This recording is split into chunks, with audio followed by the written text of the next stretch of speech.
another each day.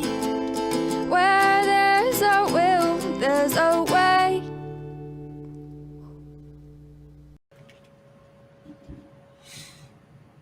What is Dion's schedule? You're probably asking. It's a great question. I have no fucking idea. Some days I get up at 11. Some days I get up at 7. I have therapy today. And it wasn't going the best at 4 o'clock in the afternoon. So I switched it to a morning so I could participate a little bit more. Because I wasn't able to get to my EMDR either. I was just too wore out. So, morning, Jackie. Good to see you. And then on Facebook, if you're here, please say hello, whether you're watching the live or the rewatch. Today, we're talking about overcoming loneliness. It's November 17th. It's Wednesday. And I'm doing pretty good at talking until that 2-minute mark. I'm getting there. Looks like we got some people coming on here. Tanya, good morning. Good to see you. Jerry, wow, it's like my noon meeting showing up. Patricia, all my noon meeting is showing. I guess I need to do this at 8:30 in the morning. So, it sucks. I'm getting hot, but I can't take off this hoodie because this was the shirt I was wearing yesterday. I'm kind of vain. And she did write that song about me and Carly. That's a really fun song to play. My wife and I actually play that. You guys probably didn't know my wife plays bass, huh? And I play drums. We're not the best. We actually suck, but we have a lot of fun. We don't suck, but, we're not like the best, but it's kind of cool. Every now and then, be like, yeah, my wife and I will fill up that beat for you. So, yeah, overcoming loneliness, man. And thank you, Patricia. God picked it. It was actually the Daily Reflections. Good morning, Gary. Man, everybody's showing up. I could talk for a half hour today, but I got to stick to 15 minutes because I have my therapy at 9 and I want to go and talk to God a little bit before. So let's kind of get started with this. I'm going to talk about my own experience and we'll get into daily reflections and stuff. I grew up I didn't have any friends. The first friend that I could remember, good morning, Robin. The first friend that I could really remember would be Adnan. Adnan lived down the street. I knew him for about a year. I was 10. After that, my next friend would be Brian Carell, and that would be 8th grade. Because I just didn't. And from there, I didn't collect too many more friends. After junior high, I had 2 friends in junior high, Steve Smedley and Brian Carell. And after that, I didn't have too many friends because I was in the system. So, and I don't have any friends from the system. No, I don't talk to any of them. In fact, I barely even remember them. Good morning, Paula. Good to see you. God, we have got a big crowd today. Man, that is good to see you. Thank you, God. This is the biggest crowd I've ever had. So, right, progress. So we all feel lonely, right? And addiction makes it even worse because what addiction will do is it will take you away from the places that mean things to you, right? It will take them away from you. Okay, Gary, I don't know what you're talking about. I'm also not awake. So, my wife doesn't play bass over at your house every day. Her bass is over here. Shut up. Quit arguing with me on here. And that'll take us away from it. But let's get to this. I'm not quite awake. I don't quite have that rhythm yet. Almost without exceptions, alcoholics are tortured by loneliness. Even before drinking got bad and people began to cut us off, nearly all of us suffered the feeling that we didn't quite belong. Right? I mean, you could, and it's on As Bill Sees It, page 90.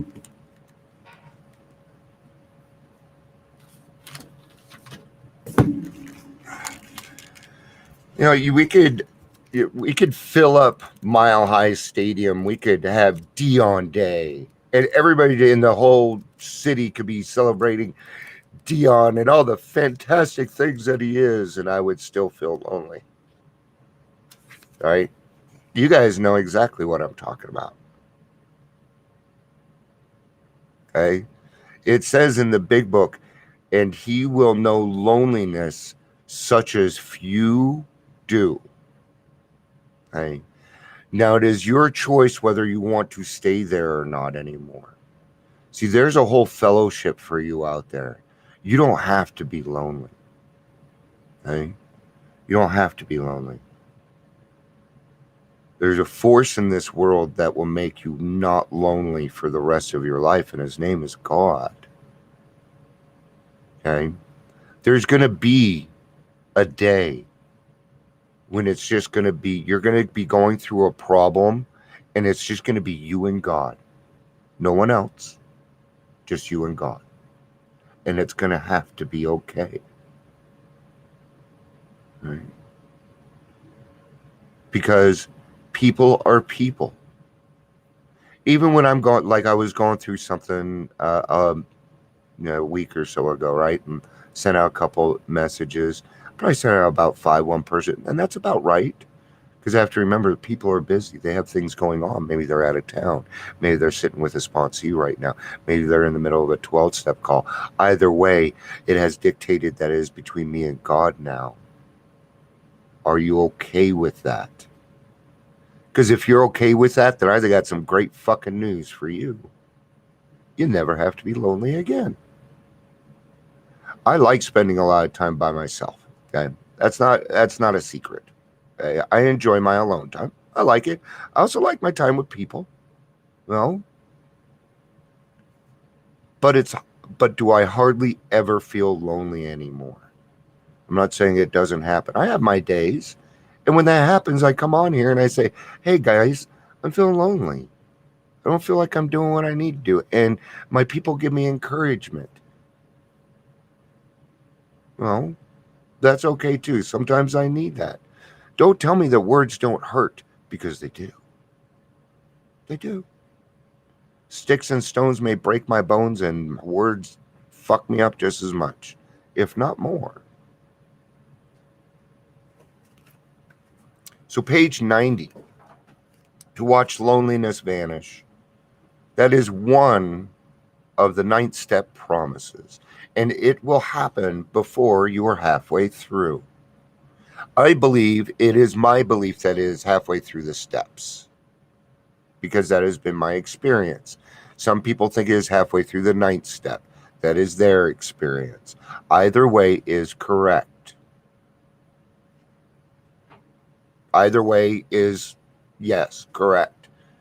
And I say yes to both because why not? Why would you, don't cut off your nose to spite your face, right? Almost without exceptions, alcoholics are tortured by loneliness. Even before drinking got bad and people began to cut us off, nearly all of us suffered the feeling that we didn't quite belong. Either we were shy and dare not draw near others, or we were noisy goodfellows constantly craving attention and companionship, but rarely getting it. There was always that mysterious barrier that could neither surmount nor understand. God, my cats are going crazy. I picked up because of anxieties, feelings left out. Even now, I have a few friends, but they're always going to be there for me. So grateful to have them in my life. Yeah. And friends are the kind of the people that'll say, hey, what the fuck are you doing? Are you crazy today? You know? You need to stop that. See, that's what my friends do. Usually, if my phone's ringing, it's one of my friends, probably usually, Dion, we need to talk. What do I do now? It's all right, man. Who cares? Who cares between me and my friends?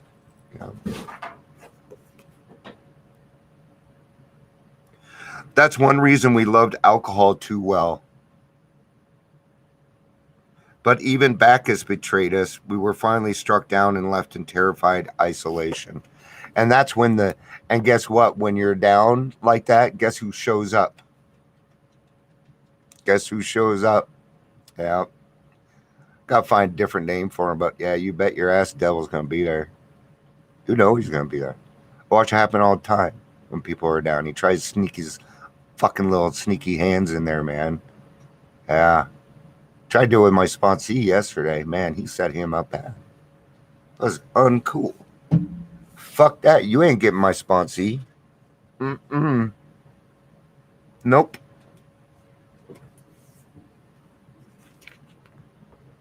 I also think that this evil tends to fear people when we come together and say, I don't think so, mother. Probably should be saying it that way. It's not very religion-y. But it's how I talk, right? There you go. Screw the devil. I'll go with that.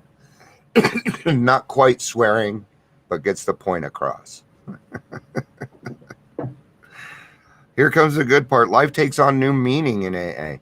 Absolutely. You're going to go from a selfish, manipulating motherfucker to being a helpful, stand-up citizen. That's what's going to happen. You're going to have to give up some things, though. You're going to have to give up your anger, your spite, your manipulation. You're going to have to give up all those things for a happy life. Okay? Oh, yeah, it's not as easy as it sounds. Some of those character defects don't want to leave. Back in the 90s, we had this poster, had a cat on it, scratch marks all the way down, right? It said, everything I ever let go of has scratch marks all over it. You remember that poster, Chris? True to this day, man.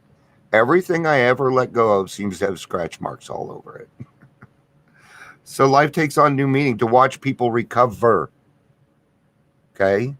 See, that's kind of what we tend to go through too. So if you're having a hard time, if you're feeling lonely, get to a meeting. Get to a fucking meeting. Yeah. Go to a detox meeting. Go to a treatment meeting. Go to where people are new. I tell you, you're not going to feel as lonely anymore. Your attitude's going to change. That poor meism is going to go away because you get to walk out of the detox. You get to walk out of the treatment center now. Go take that fucking victory, man. If you have not gone to a detox meeting, go. Because I want you to walk out of there with your head held high. I'm allowed to walk out of the detox because I have done something about it. There is value there. Trust me. And it's scary. It's going to scare you because you're going to feel like you can't leave. Don't buy it. Just don't buy it. Oh, shit. To watch loneliness vanish, to see a fellowship grow up about you, to have a host of friends. This is an experience you must not miss. And don't miss it.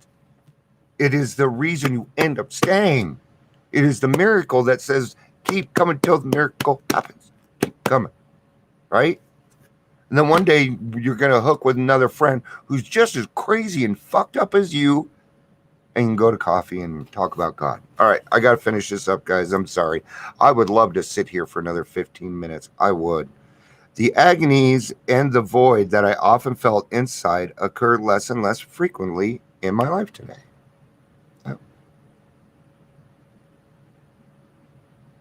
And thank God, because I don't think I could do this if I would have kept on feeling lonely. I've learned to cope with solitude. Oh, yeah. My fortress of solitude, you bet your ass. Yep. A lot of good stuff up there, guys. It is only when I am alone and calm that I am able to communicate with God, for he cannot reach me when I am in turmoil. It is good to maintain contact with God at all times, but it is absolutely essential that when everything seems to go wrong, I maintain that contact through prayer and meditation. Right? So she knows I'm doing this right now. It's my wife calling. She's probably calling saying, please get the kitty cat's balls chopped off. So overcoming loneliness. You overcome loneliness by bringing people into your lives. Be willing to have other people come into your life. Reach out to other people. Okay. I was working with somebody the other day. They said, yeah, I'm feeling lonely. I need some friends. I'm like, okay, let's get you hooked up with this group, with that group, this group, that group, and we'll get you going. Right? So, all right. So, if you are feeling lonely, take a look at your passions or reach out to me. Reach out to anybody here. We will help you find your passion, and then we will find the people that you can do it with. That's where I'm not going to just help you find your passion, be like, okay, good luck. No, I'm going to find you people to go do that shit with, man. I want to watch you succeed. I want to watch it. It's the joy of my life. It's why I do this. I don't do it for the money. That's clear. I hope. All right, guys. I love you. Peace out and have a day. My wife needs me. I need to get going. I love you.